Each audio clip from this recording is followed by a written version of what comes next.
Dans l'amertume du matin, les yeux rivés sur le bitume, mes pas transpercent la brume, le cœur enfoui dans les ténèbres. Sous leur manteau de chagrin, j'ai retrouvé mes habitudes. Sous le reflet de la lune, j'avance vers un avenir funèbre. L'aurore n'a pas dormi, ses cernes la trahissent.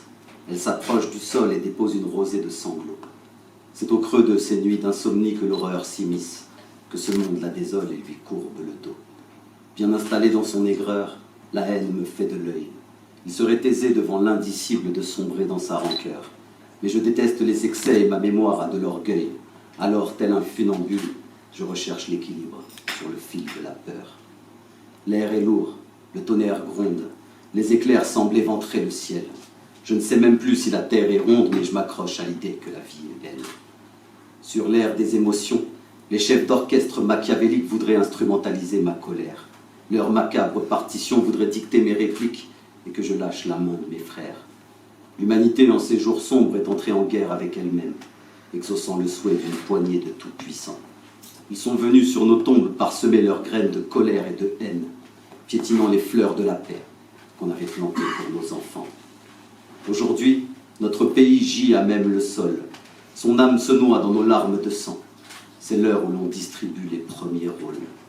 On pointe le doigt du bon français sur le monstre musulman.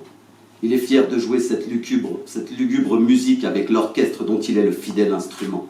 Il est le pantin qu'ils agitent derrière leurs ficelles politiques pour qu'ils puissent impunément continuer à faire s'écouler notre sang.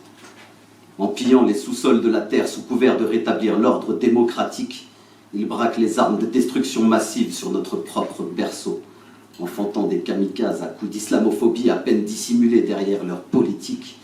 Leur vanité néocolonialiste creuse sous les pieds de l'humanité son propre tombeau. Pour la survie des leurs, la mort des autres apparemment leur semble inévitable. Alors ils tirent sans scrupule sur une maternité. Voilà donc ce qu'ils ont osé appeler les répliques ciblées et chirurgicales. Comment revendiquer la paix et faire couler le sang d'un nouveau-né? Comment pourrais-je accepter d'être gouverné par ces schizophrènes en costume, otages de leur macabre jeu de pouvoir? Ils rendent hommage aux victimes qu'ils assassinent sans amertume, bien cachées au fond de leur tour d'ivoire. Sur le toit du monde, ils se frottent les mains en observant le racisme se décomplexer. Ils observent amuser leur pantin, le peuple qui se divise et s'affole. Ils se prennent pour les maîtres du monde, l'élite de l'humanité, puis trinquent au-dessus de nos têtes à grands coups de barils de pétrole. Et si le pantin se débarrassait de ses ficelles, s'il pointait du doigt ceux qui ont plongé l'humanité dans cet état d'urgence, si on l'aidait à dépunaiser ses ailes, à comprendre que le musulman n'est qu'une victime qui prône aussi la tolérance, si on empêchait le radeau de l'humanité de dériver dans ce grand bain de sang, si on les laissait crever la bouche ouverte au fond de leur tour d'ivoire, si on embarquait nos religions, nos valeurs, nos femmes et nos enfants, si on les enfermait là-haut avec leur vanité et leurs pétrodollars, si tous ensemble on mettait les voiles, si on prenait le vent, prenez place sur le radeau de la tolérance. La vie est belle sur le fleuve de l'espoir.